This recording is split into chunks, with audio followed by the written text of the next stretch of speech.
Well, good Monday, everyone, and welcome to Palmetto Sports Daily. Rick Henry here in Columbia, joined today by Tegan Brown in Myrtle Beach and Ella Grogan in Greenville. Hello, ladies. Hope you all had a great weekend. And it was quite Absolutely. a weekend. Hope you did too, Rick. Oh, yeah, it was a very busy weekend, especially for Gamecock Athletics. Of course, the USC women winning their first round NCAA tournament game.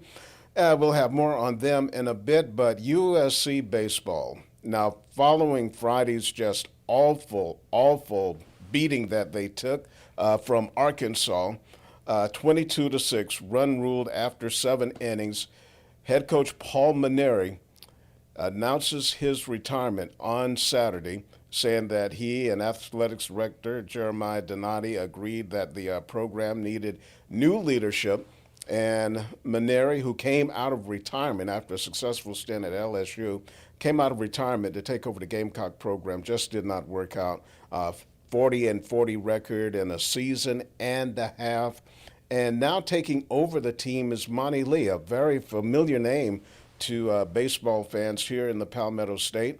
He was an assistant under Ray Tanner, became head coach at the College of Charleston, moved on to Clemson to be the Tigers head coach, and he came back to USC to be an assistant. So he takes over as interim head coach. And we can see changes in the team already. On Saturday, they lost to Arkansas 3-2, had a good opportunity to win that game. And then they win the Sunday game 9-4, and the team seems so much more energized. They were joyful after home runs. Here's Monty on what a wild weekend it's been for the Gamecocks. Oh man, what a day!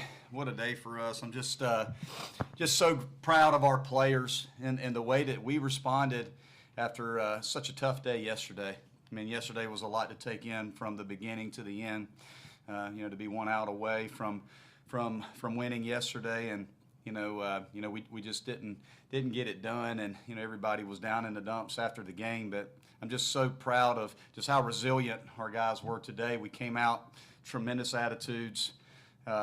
Just tremendous positivity and energy. Okay, so the Gamecocks now, they are 1-1 under Monty Lee. Paul Mainieri, he leaves going 12-11 this year overall, 0-4 in the SEC. So the question is now, does Monty Lee have a chance to become the permanent head coach? What does he have to do for that to happen? So right now he's 1-1. He's got the rest of the season to basically audition for this job.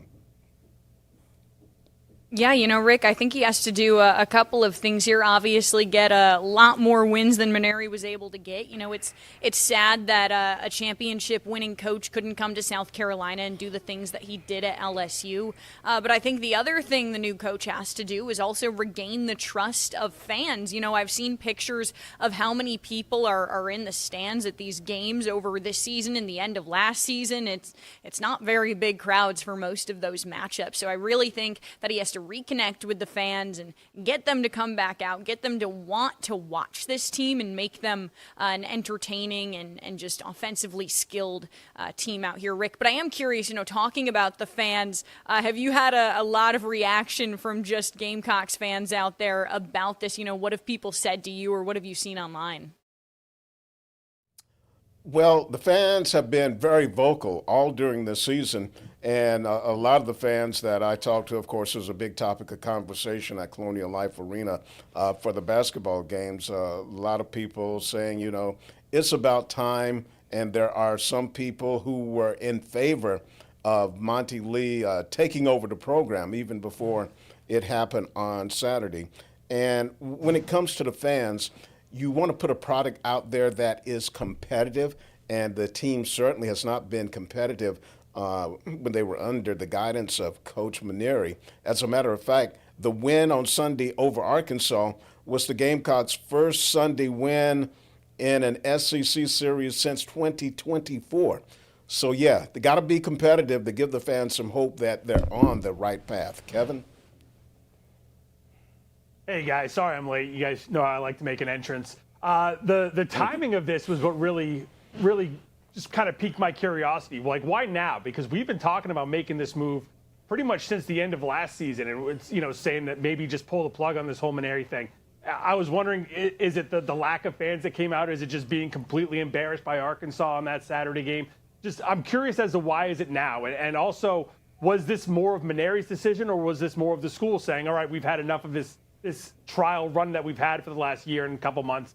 Now's the time to pull the plug. Ella, I wanted to see what you think. Do you think this was Paul's call, or was it the school's call? I mean, I've got to say that this was probably the school's call, but coupled with the decision with Paul. I mean, Paul Mainieri is a legendary coach. The things that he did with LSU have been incredible. But in the few times that I did go to the Gamecocks media days, baseball games, anything like that, I did hear Paul mention a few times just the difference in the world of baseball that used to be versus what it is now. And I think the school probably looked at those facts and the fact that he maybe just isn't with the current times of college athletics, that it wasn't working. And as much as he was a legend for what he did during his time, from what I've seen from schools and from fans is that it was time to move on to someone younger and more with the times. Tegan, would you kind of agree? I mean, I was seeing that in a lot of comment sections even months ago. Yeah, I think it's definitely tough to kind of know what happened behind the scenes here, but I almost might say that this was more of Paul's decision. If I'm a championship winning head coach and I'm thinking about my legacy and I'm thinking about what people want to remember about me, you know what? I'm going to step back from this experience at South Carolina that just clearly has not worked out and say, I think it's time to be done. And I think that's one of the most powerful things that anybody can do, a coach, a player, is just knowing when it's time to step away. Because when you're doing something for so long that you have such a love and a passion for, I really think that's one of the hardest things you can do, Kevin. No, I agree, absolutely. And Rick, I wanted to ask you as well. Now that this Mainieri era is over and it's time to look forward for South Carolina, does the Paul Mainieri hiring have any effect on the legacy of Ray Tanner at all, that he brought in, his friend to lead this team as he was on his way out, and it was such a disaster for a year and 2 months or whatever it was? Okay, well, first, there are two legacies for Ray Tanner. His legacy as a baseball coach, that remains untarnished. Of course, Ray has been criticized for some of his coaching hires, but you never know how any coaching hire is going to take place until it's over and you see what the results were. And of course, the Mainieri hire was just, it was just a failure. And as some of you have mentioned, it looks like he wasn't able to adapt to the new era of college athletics with the transfer portal and NIL. And I feel really bad for Coach Mainieri because he's a really great guy, but it just wasn't working. And so I think it was a combination of Mainieri maybe concerned about his legacy and Donati going like, hey, the baseball program cannot continue going down this path. Tegan? Yeah, I think the NIL era was a shock to a lot of people, especially coaches and people who are in such high positions of power in athletics, and the way it was just thrown out with, not a lot of rules or anything like that. So definitely something tough to face. Also wanted to give a shout out, Coastal Carolina. They swept JMU this weekend. All of those games were run ruled. It was a crazy good weekend for Coastal, who was really trying to work on finding their offensive rhythm. They were able to do that. Pitching wise, they're still kind of trying to figure it out. Sunday, they had a good amount of guys out there on the mound. Their starting pitcher was only out there for a few innings, a little bit more than that. But good weekend for Coastal Carolina. And, Kevin, what did you think of this weekend? Yeah, it was a fun weekend. It was funny you mentioned Coastal, because that was actually my next question. Is I wanted to go back to the Gamecocks for 1 other second. Is what's next for South Carolina after after Paul Mainieri, and now that Monty Lee's here in the interim? And I would think Kevin Schnall is the guy that, if you're South Carolina, you're gonna want to make him say no at this point. You show up with a bag and say, is this enough? No, add another bag and see what else you can do. Because I think Kevin Schnall is the guy you're going to have to go after. Monty Lee's got a chance to win this job. If he turns this team completely around, Rick, I think that you have to consider Monty as well. And Chris Lemonis from Mississippi State is another guy I've heard. Tegan, I mean, you've got to know that Kevin Schnall is going to be getting a phone call here soon. Yeah, for sure. I mean, I would be surprised more than anything if South Carolina didn't reach out to him, but I would be even more surprised if Schnall actually said yes. I really don't see him leaving Coastal. I think no matter how much money South Carolina is going to throw at him, I think this guy is just a Coastal Carolina dude through and through. I mean, we saw before the start of the season when Tennessee gave him a call, you know, he took that interview. Of course, everybody was talking about that on Twitter. Everybody was really concerned that he was going to leave Coastal. But he came out, you know, in that first press conference after that we talked to him, just saying that Coastal Carolina is home to him and he couldn't see himself anywhere else, Rick. Yeah, I can see there being some interest in Kevin Schnall, and why wouldn't you with the job he's done down there at Coastal? But I think if Monty Lee can really turn things around and give the fans hope and just make the team competitive, because this year the Gamecocks, they haven't even been competitive in their non-conference games. I mean, losing to Northern Kentucky, losing to Queens. So if he can do that and especially win an SEC series or two, I think he would be right at the top of the list. But you got to get it done on the field first. All right, good opening segment here. We're going to take a time out and be right back with college basketball.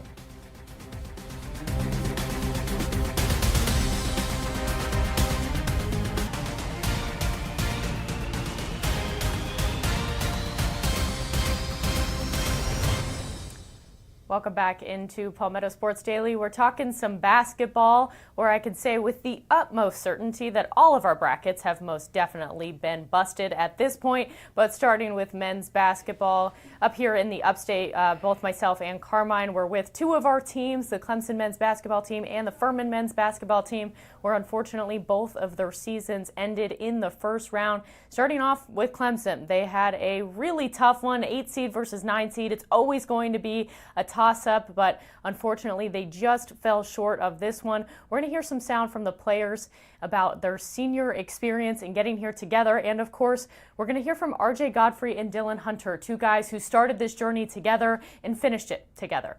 Here they are. It's not a word to describe it. It's real sad. I'm definitely going to miss it. I'm definitely going to miss all the bus rides, all the pre-game, post-game, night before the game meals, and you know, I'm definitely going to miss being with Dill. You know, we came in together, and obviously our family have history outside of this, and it's just it's not a fun feeling to feel, but I can't. The worst thing I can do is, you know, so the best thing I can do is just look ahead, and I'm just so grateful. I was so blessed by, you know, the staff here and the people here, especially Clemson. I appreciate, you know, these opportunities, and I love these guys. You know, RJ, we've been through a lot from freshman year, and you know, just being here is surreal. It's definitely like a crazy moment, but you know, I'm just taking it all in and just using that for my future endeavors. And an incredibly successful career, making it here to the tournament 3 years in a row. What are some of the biggest things that you learned about yourself throughout this growth process that comes to a close? I'm a winner, you know. I pride myself in winning and winning the day. And Coach, you know, he talked about this even early on in my career, being a freshman, just Clemson grit, you know. Like, I had a lot of adversity in my life, and these things, understanding how to bounce back from them and understanding how to come out a better man.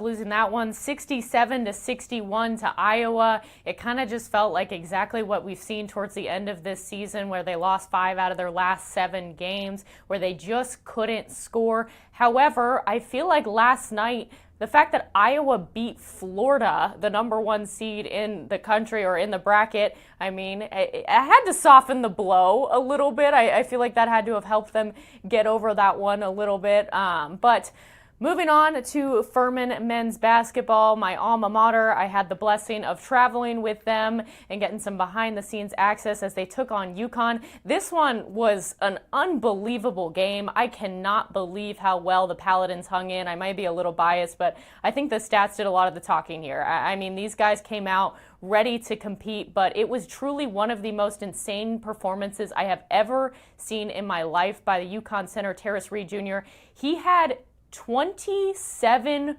rebounds. I don't think I've heard of that before. It was absolutely insane. I mean, there's not much you can do in that situation to bounce back from that. They had a lot of struggles in that department, but an unbelievable performance by them.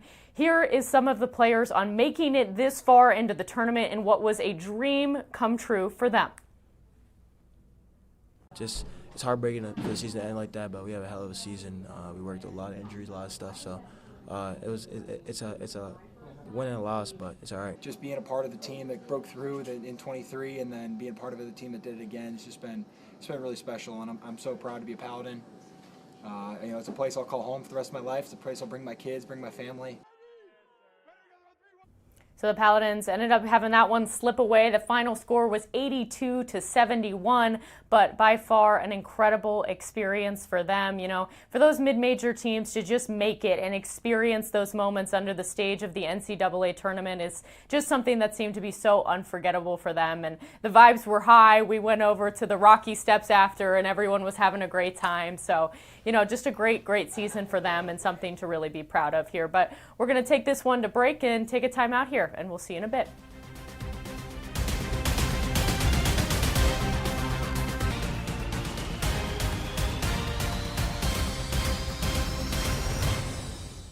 And welcome back to Palmetto Sports Daily. The Gamecock women's basketball team plays Southern Cal tonight at 8 o'clock. The winner advances to the Sweet 16. It's a rematch of a game they played in November with Carolina coming out on top by 17 points. And here are the Gamecocks talking about how their team has changed since that first meeting. I mean, I think we're still very similar, in that we're still really running the same stuff. Our go-to stuff is what I'm saying. There are a lot of sets that we're running since we played them, but when you get down to it, they're just the same number of sets that we like to go to. I mean, our chemistry. Obviously, that was within the first 10 games of the season. We were completely new. We had 4 new starters, practically a new team. So just coming together, building chemistry, and just flowing within our offense and just staying connected on defense. Not comparing them to us or anything, but just a little bit of the same thing. They had some younger girls that it was an early game for them too. So just being able to get a better feel of each other probably. And, I would say that. Yeah, the Gamecocks worked off the rust and the disappointment of their loss in the SEC championship game. In the first round, they just rolled over Southern by 69 points. Kevin? Yeah, so the Battle of USC should be pretty fun tonight, but we're not getting the matchup I think all of us were really hoping we were going to get, which is South Carolina against Clemson, because Clemson falls short in overtime against Southern Cal in that first-round matchup on Saturday. And really, just by the skin of their teeth, because it looked like at the end of regulation, they had that one won. It was a tie ball game. Clemson gets the shot off seemingly just in time. And if they didn't get the shot off in time, there was a foul. So they would go to the free throw line with a couple of shots and a chance to win this one in regulation. Somehow, I'm not really even sure how this all went down, but they called the shot off. They said the shot came after the buzzer hit zeros, and the foul was after the buzzer hit zeros as well, so neither one would count. They end up going into overtime, and Southern Cal comes away with a 71-67 victory over Clemson. Heartbreaking loss for the Tigers, just a devastating way to have your season ended in Columbia. They talked about it after the game. There was a lot of contact on that play, so it's just kind of gut-wrenching that I wasn't able to get the game winner for my team or even be able to shoot free throws. I thought they were just reviewing, did she get the shot off in time, and if not, when did the foul occur? I had no idea that they took a stopwatch over there and tried to clock it from – I had no idea that was going on. So obviously it was a little bit of a shock.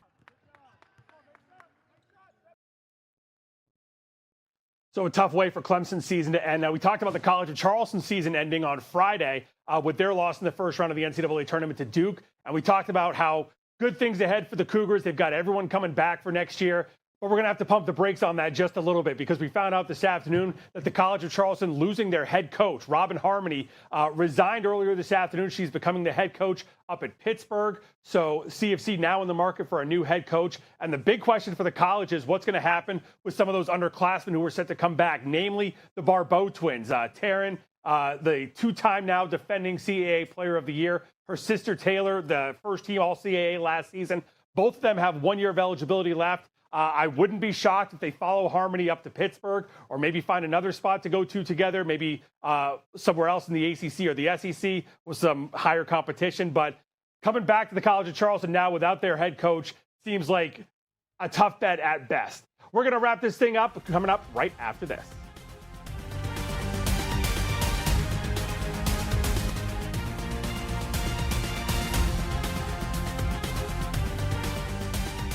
Welcome back into Palmetto Sports Daily. We've talked some basketball, we've talked some baseball, but how about some racing? The Goodyear 400 this weekend, Tyler Reddick winning that race. We got to catch up with the winner yesterday. Take a listen.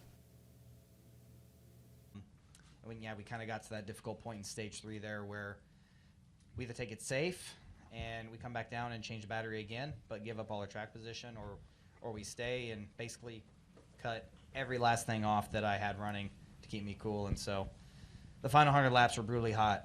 And when Billy asked me if I was willing to stay and keep everything off, I was all in because I really, really wanted to win here. And with a car as good as we had today, I was willing to take that risk. Yeah, Reddick won yesterday without AC after some issues with his alternator. He had to make a pit stop, lost some timing and some position there, but he won it. It's his first win at Darlington, his 12th career win overall, his 4th win of this year. Thank you so much for joining us on Palmetto Sports Daily. We hope you have a great day.